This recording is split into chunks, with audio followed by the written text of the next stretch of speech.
Hello everyone, this is Emily from Uni-edit, answering today's question. What if the journal editor tells you to use a specific verb tense in your introduction section?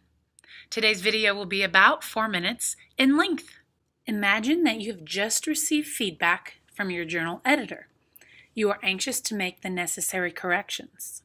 However, in some cases, you need a balance with what the editor says and what they really mean. When you read the feedback from journal editors, you might hear a statement like, "You should use XXX tense in your introduction section." This might cause you, the writer, to feel as though you must follow this suggestion explicitly, so you end up changing the verb tense in all areas.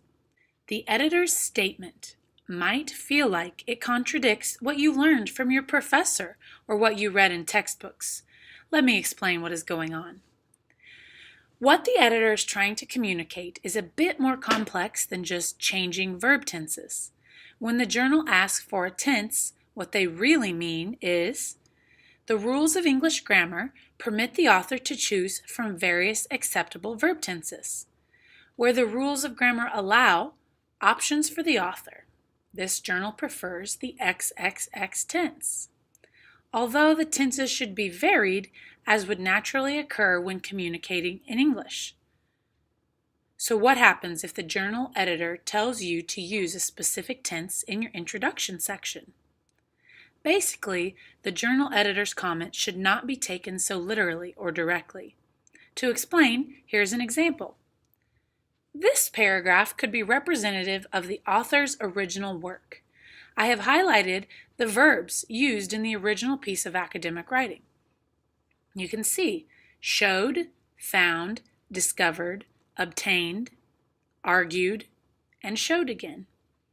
When the editor returns their commentary, they tell the author to use present tense in the introduction section. Sometimes academic writers take the editor's request too directly. Here's an example paragraph for when the author changes too many verbs to present tense. I've highlighted the verbs in this rewrite, such as contain, are, shows, are, argues. What we need is a balanced edit. Ultimately, what the journal editor wants to read is something more like this. Notice again the verbs and verb phrases. Have been shown, debate, stating, claiming, argued, had shown. Here's the original piece of academic writing and the balanced edit together. Notice the arrows pointing out a few differences in the original and balanced writing. Showed became have been shown. Argued stayed as argued. Showed became had shown.